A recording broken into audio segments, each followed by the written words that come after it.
Hello everyone.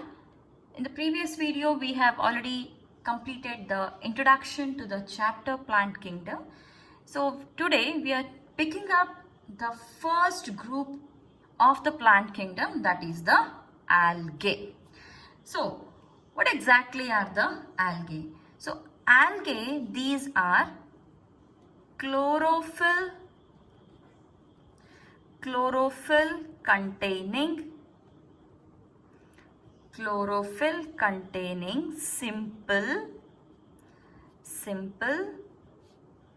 thalloid and autotrophic organisms. Okay, so chlorophyll containing, so if they are containing chlorophyll, then definitely these organisms will be undergoing or carrying out the photosynthesis, isn't it? So if they are photosynthetic, then it means that these are autotrophic organisms. So these are chlorophyll containing simple thalloid. What does the thalloid means? See, thalloid means here the plant body is not differentiated into root, stem and leaf. See, generally, since we are into a plant kingdom, a plant, what does a plant means? A plant means there should be a stem, there should be roots, and then there should be branches, and there should be leaves, isn't it? This is what we call a plant as. But here we just have a simple structure. We just have a structure something like this, but there is no differentiation of the root, stem and leaf. So that such structures are called as the thalloid structures. So these algae, these are chlorophyll containing, since they have chlorophyll, these are autotrophic organisms. Okay, chlorophyll containing simple thalloid and autotrophic organisms. So if you consider the important general characteristics of the algae. So habitat, the first characteristic is about the habitat. Habitat means the place where these algae are largely found, or the place where they thrive, that is called as a habitat. So these are usually aquatic. Okay, these are usually aquatic, but however they can be either marine or they can be freshwater forms. They can be marine or they can be freshwater forms. What do you mean by marine? Marine is something which is ocean habitat or the saltwater habitat. Okay, so oceans and seas, that is called as the marine. And freshwater means it is all about the rivers, lakes, ponds and etc., where we have the normal water. So this is the saltwater habitat. Okay, so generally most of the or almost all the algae are aquatic, and they can be marine or they can be freshwater. However, few algae, they are also found in the habitats like moist stones or soils and woods. But however, stones, soils and woods, what you have to notice here is the stones, soils and woods which have moisture in it. It means that basically if algae has to be grown, then it requires the presence of water. If there is water, only then the algae can be grown. But apart from these all habitats, some algae are also found in association with other organisms, which is called as the symbiotic association. Symbiotic association. See, I'll repeat it again. Few organisms are in the marine habitat, few are in the freshwater habitat. So they are aquatic. Even this is also aquatic only, but they're not completely into the water. They can be on the stones or in the soils or on the wood where the moisture is being found. So somehow all the organisms, definitely they require water for the growth. But few organisms they can be found in association with other organisms, and that association is called as the symbiotic association. What exactly is the symbiotic association? It is also called as mutualism. It is also called as mutualism. So here we have two organisms. Let's take an example. We have a fungi, and this fungi is in association with the algae. Okay, so we have a algae and a fungi. So a symbiotic association or mutualism, it means two organisms are in a mutual relationship.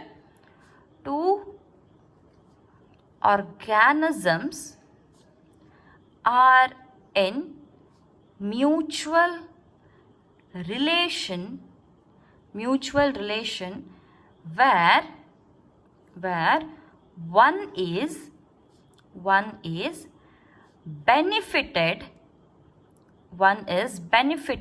by other. Okay, so we have a fungi and we have a algae. See, we all know by this that algae is a photosynthetic. So photosynthetic means definitely it is an autotroph. Autotroph, it can prepare its own food, isn't it? Whereas we also know that fungi is a heterotroph. Fungi is a heterotroph. What is a heterotroph? Heterotroph is an organism which is dependent on other organism for the food. Autotroph is an organism which prepares its own food, isn't it? So now, algae can prepare the food, whereas fungi cannot prepare the food. So in this association, okay, in this association, what we have written the definition, two organisms are in mutual relation where one is benefited by other. So this is a mutual relationship wherein two organisms are staying together. There is one fungi and one algae. What is the benefit between these two organisms? Here, fungi is not able to prepare the food, so the food for the fungi is provided by the algae. Fungi is getting food from the algae, and what is algae getting from fungi? Algae is getting shelter from the fungi. So what is fungi getting? Fungi is getting food from algae. Okay, food from algae. And what is algae getting? Algae is getting shelter from fungi. So both are benefited by each other. Fungi is benefiting algae, algae is benefiting fungi. So such a relationship is called as a symbiotic association, or it can also be called as the mutualism. So few algae will also be present in this symbiotic association or mutualism, and one such example for mutualism is the combination of or association of fungi with algae, which is called as lichen. Lichen is a combination or association of fungi and algae. So we have one more example like lichen, that is algae which is present in association with slothware. Okay, so these are two examples. One is the lichen, that is the association of algae with the fungi. Another one is the association of algae with the slothware. What is the benefit in this association? See, again here, slothware is actually having a lot of fur on its body, and in that fur moisture will be locked. Okay, in that fur moisture will be locked, and that moisture is used by algae for the photosynthesis. Okay, so the benefit for the algae here is it is using the moisture which is present in the fur of the sloth bear. Along with the moisture, it is also using the oxygen here. So oxygen plus moisture is used by the algae which is present in the sloth bear. Then what is the benefit for the sloth bear? So algae, after photosynthesizing, it is providing some amount of nutrients to the sloth bear. Okay, via the diffusion, it is providing some amount of nutrients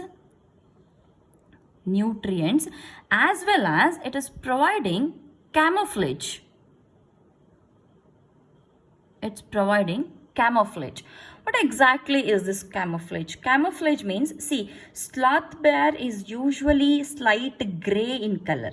Okay, it is slight gray in color. So that gray color, when it is moving in the forest or any habitat where it is staying, so it can be easily identified. Thus, the light gray color in the green background can be easily identified to the hunters or the predators, isn't it? So what this algae does is it will form a camouflage. Camouflage means, for example, let's imagine this is the organism's body. Okay, this is the organism's body. So all over the back, the algae will spread to form a layer or a sheath called as camouflage. So this sheath will be almost green in color, which will be matching the surrounding environment. Surrounding forest environment is all green only. So in that green, when this body will also become green because of the presence of algae, the predator cannot identify the sloth bear.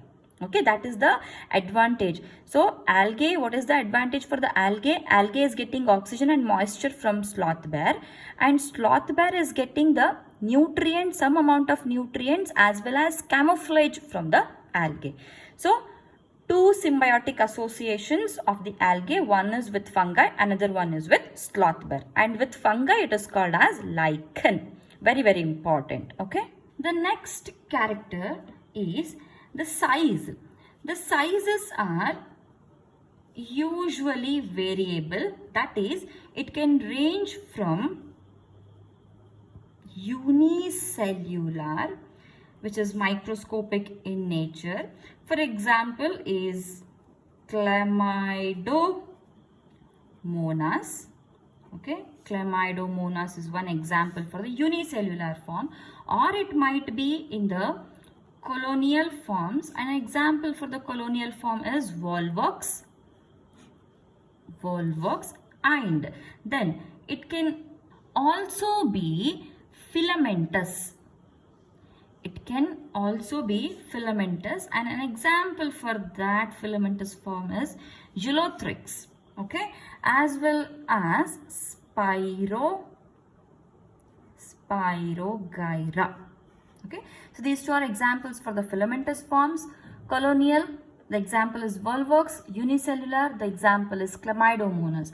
Unicellular, we just have single cells. Okay, so if you see the structure of the Chlamydomonas, how exactly that looks like is, see, one cell with a flagella. So this is a structure of the Chlamydomonas. This is how a single cell of the Chlamydomonas looks like. So whereas if you see the volvox, it is a mass of cells, something like this. It forms a proper network. Okay, it is in the colonial form. So this is how you can see, I mean, just an imaginary diagram. So this is how you can imagine a volvox as. So it is present in the colonies or a mass of cells, whereas the unicellular cells, for example, Chlamydomonas, is a single cell which is microscopic in nature.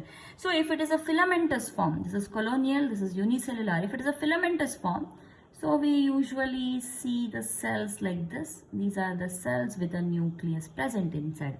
Okay, this is how a filamentous form is present. However, there are some marine forms which are very, very huge, or which are very, very massive. Okay, so massive forms, and generally these massive forms are all marine, and an example for this is kelps. Okay, an example for this is kelps. So unicellular, Chlamydomonas, colonial, volvox, filamentous, Ulothrix and Spirogyra. Massive forms is about the kelps. Okay, this is the next character. So the next one is about the vascular tissues, presence and absence of the vascular tissues. What are vascular tissues? vascular tissues include xylem and phloem. Okay, and vascular tissues are usually absent.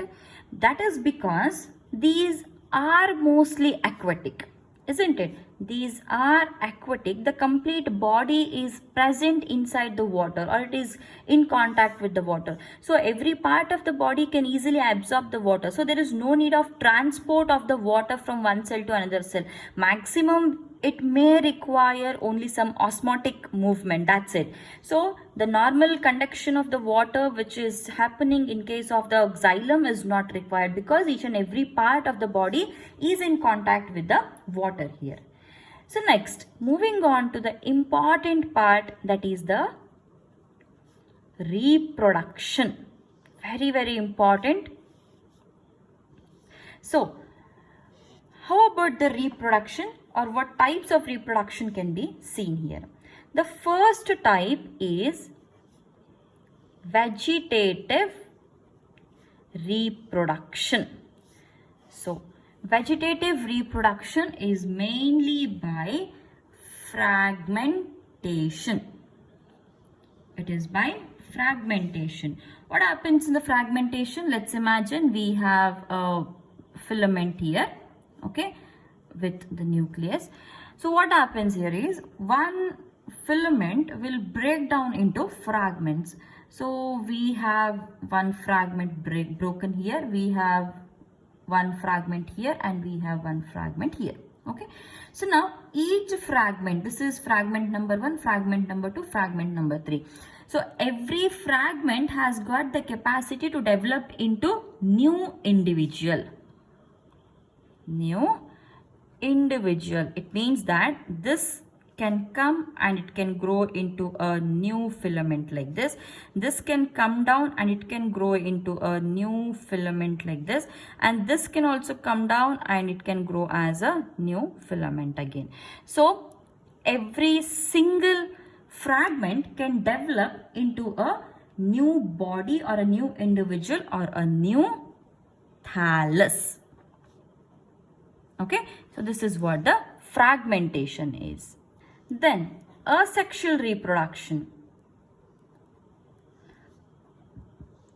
Asexual reproduction, this is mainly by the formation of different types of spores which will give rise to a new plant body. Okay, different types of spores are being produced and every single spore will give rise to a new plant or the new body. Okay, so now what type of spores are being produced? The most common type of spores which are produced are, okay, these are zoospores. So every single body will give rise to a new plant. So one such spore or one most commonly found spore is the zoospore. And the nature of the zoospore is these are motile because they have flagella present. Okay, they have flagella present, hence these are the motile spores. So the asexual reproduction is mainly by the formation of the spores, and these spores will give rise to a new plant, and one such spore is the zoospore, and these zoospores are motile spores because they have flagella. Then the third type is the sexual reproduction. Sexual reproduction. So the sexual reproduction is mainly by fusion of gametes. It is by fusion of gametes. However, the fusion can take place in 3 modes. The first one is the isogamous.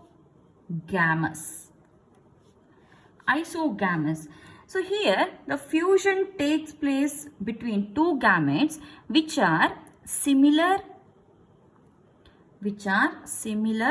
in size, which are either flagellated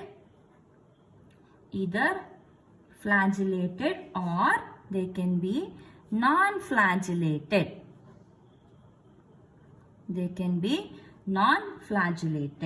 So they are similar in size, that is morphologically both the gametes are similar.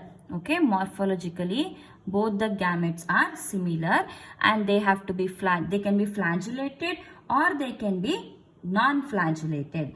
So that such a fusion is called as an isogamous fusion. Iso is similar, gamous is gametes. So similar gametes, when they fuse, it is called as the isogamous. One good example for this is the chlamydomonas. Chlamydomonas. Every time you write a name of an organism, you are supposed to underline it, okay, or at least you have to write it in the italics form. Then, so here in case of the chlamydomonas, the flagella is being present, hence the gametes are flagellated.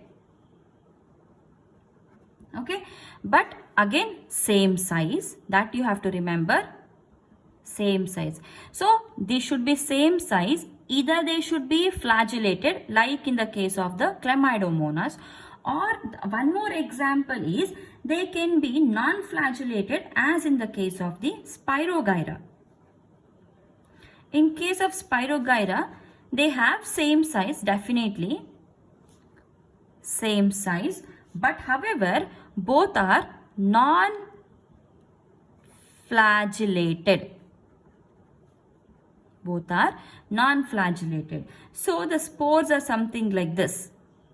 Okay, they don't have flagella. The size of the gametes are same but without the flagella. If the size of the gametes are same with flagella, they should be either having the flagella. If one is having flagella, another one should be having flagella.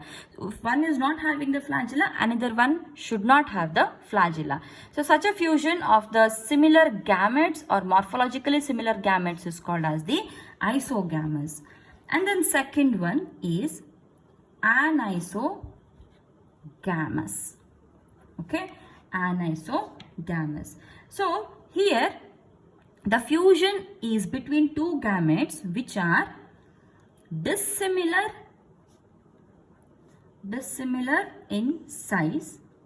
Okay, dissimilar in size are called as the, or is called as the anisogamous fusion. So example for this is again chlamydomonas, but somehow only few species of chlamydomonas, not all the species of chlamydomonas, only a few species of chlamydomonas. And third one is oogamous. Oogamous.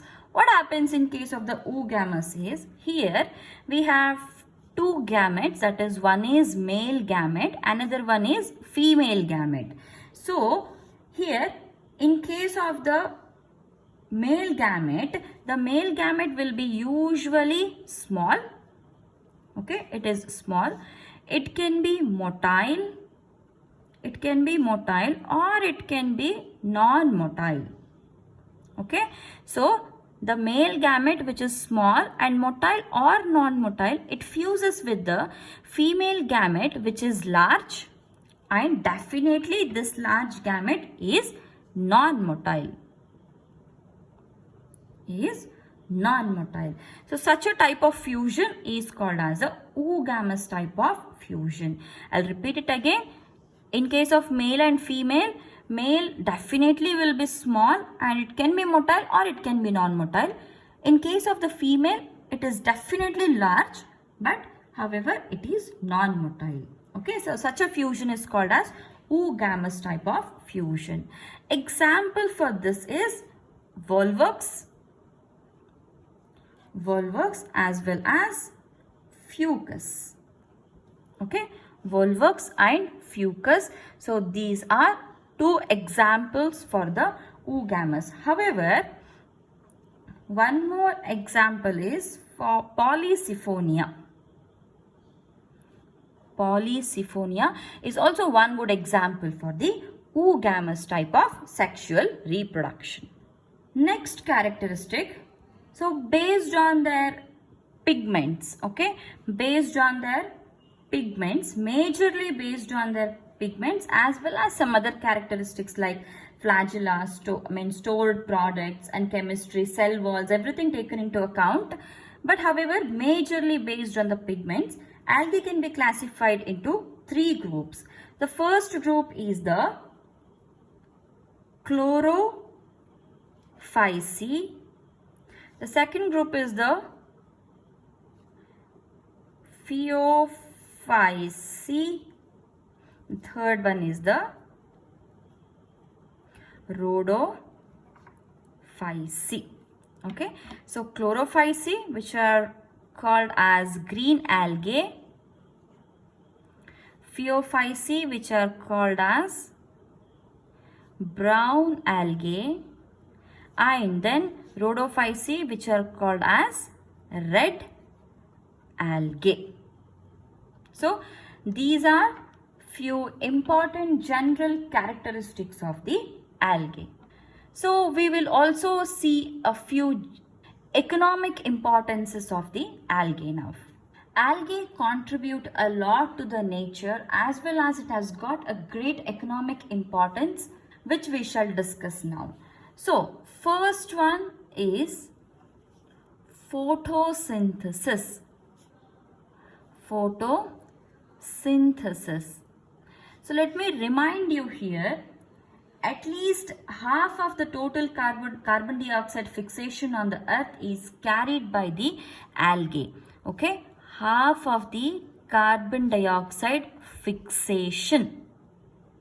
So I hope you understand how important the presence of algae is on the earth.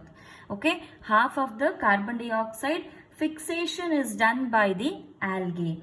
So this fixation is done in case of the in the form of the photosynthesis. So what has been required for the photosynthesis? For the photosynthesis to be carried out, water, carbon dioxide, okay, water and carbon dioxide are used up to form glucose, okay, as well as oxygen has been given out, or you can show it this way. So what all has been used up? Carbon dioxide is used and oxygen is given. It means that whatever carbon dioxide is there, that has been using up, whatever carbon dioxide is exhaled from other organisms which is present in the atmosphere, that has been used up by the algae for the photosynthesis, and in return to that it is giving us the oxygen which can be used up by the other organisms, isn't it? So it is decreasing the levels of the carbon dioxide and it is increasing the levels of the oxygen. So very famously it is also called as oxygenic photosynthesis. Oxygenic photosynthesis is done by or carried out by algae because it is decreasing the levels of the carbon dioxide and it is increasing the levels of the dissolved oxygen in its immediate environment. See, most of the algae are marine in nature, isn't it? So all the marine organisms or all the marine forms, they require dissolved oxygen for the respiration, and that dissolved oxygen is provided by the algae in the form of the photosynthesis or the byproduct of the photosynthesis. Next importance of the algae. So the next importance is they act as primary producers.